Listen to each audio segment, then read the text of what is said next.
টোলগেটৰ প্ৰসংগত চাওক এটা চৰকাৰে যদি NSDCলৰ এটা ৰাস্তা যদি বনাইছে হাজাৰ হাজাৰ কোটি টকা বনাই দিছে ৰাস্তাটো মেইনটেনেন্সৰ কাৰণে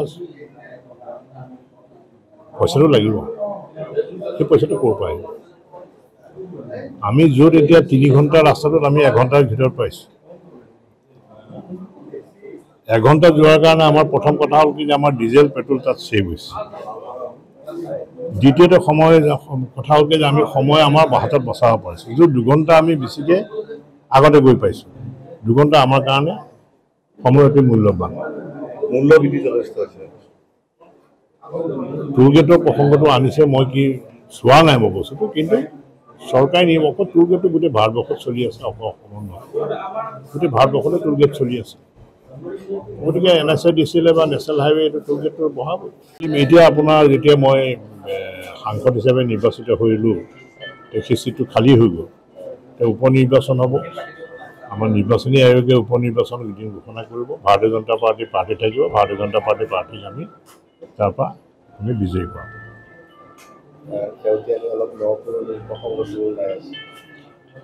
মইতো আগতে কৈছোঁ ন পুৰণি এতিয়া নাই ভাৰতীয় জনতা পাৰ্টিত ন পুৰণি বুলি ক'লে নহয় আমি সকলোৱে ভাৰতীয় জনতা পাৰ্টিৰ কাৰ্যকৰ্তা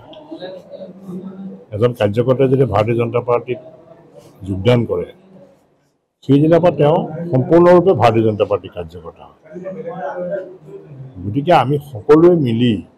নতুন পুৰণি তেনেকুৱা ধৰণৰ যিবিলাক শব্দ এতিয়া লগাই আছে মই সেই শব্দৰ ওপৰত কোনো মন্তব্য নিদিওঁ মই এইটোৱে ক'বলৈ বিচাৰিছোঁ আমি সকলোৱে ভাৰতীয় জনতা পাৰ্টিৰ কাৰ্যকৰ্তা হয় আৰু ভাৰতীয় জনতা পাৰ্টিৰ এজন কাৰ্যকৰ্তা হিচাপে দলৰ কাম আমি কৰি যাব লাগে দলটোক আমি আগুৱাই লৈ যাব লাগে আৰু যিবিলাক আমাৰ ত্ৰুটি বিচ্যুতি আছে সেইবিলাক আমি সমাধান কৰিবৰ কাৰণে চেষ্টা কৰিব লাগে 26ৰ কাৰণে প্ৰস্তুতি এতিয়াৰ পৰা কৰিবলৈ হ'ল পঞ্চায়ত নিৰ্বাচন তাৰপিছত আকৌ বিধানসভা নিৰ্বাচন আৰু 26ৰ কাৰণে প্ৰস্তুতি আমি এতিয়াৰ পৰা আৰম্ভ কৰিব লাগিব দলৰ সংগঠন মজবুত কৰিব লাগিব এটা বুথ স্তৰলৈকে আমি সংগঠন কৰিব লাগিব আৰু সংগঠনৰ কাম আমি কৰিবই লাগিব 26ৰ নিৰ্বাচনৰ কাৰণে টোলগেটৰ প্ৰসংগত চাওক এটা চৰকাৰে যদি NSDCলৰ এটা ৰাস্তা যদি বনাইছে হাজাৰ হাজাৰ কোটি টকা বনাই দিছে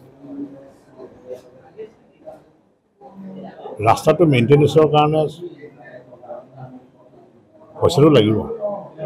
সেই পইচাটো ক'ৰ পৰা আহিব আমি য'ত এতিয়া 3 ঘণ্টা ৰাস্তাটোত আমি 1 ঘণ্টাৰ ভিতৰত পাইছোঁ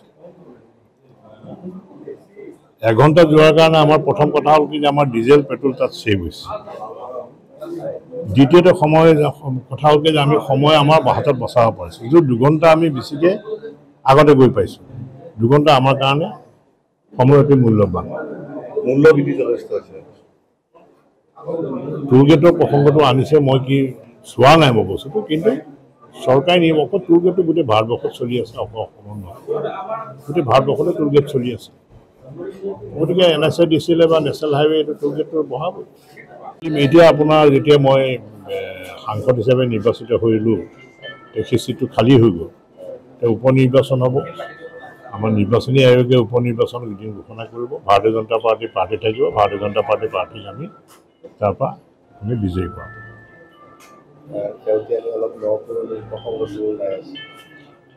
মইতো আগতে কৈছোঁ ন পুৰণি এতিয়া নাই ভাৰতীয় জনতা পাৰ্টিত ন পুৰণি বুলি ক'লে নহয় আমি সকলোৱে ভাৰতীয় জনতা পাৰ্টিৰ কাৰ্যকৰ্তা এজন কাৰ্যকৰ্তাই যদি ভাৰতীয় জনতা পাৰ্টিত যোগদান কৰে সেইদিনাৰ পৰা তেওঁ সম্পূৰ্ণৰূপে ভাৰতীয় জনতা পাৰ্টিৰ কাৰ্যকৰ্তা হয় গতিকে আমি সকলোৱে মিলি নতুন পুৰণি তেনেকুৱা ধৰণৰ যিবিলাক শব্দ এতিয়া লগাই আছে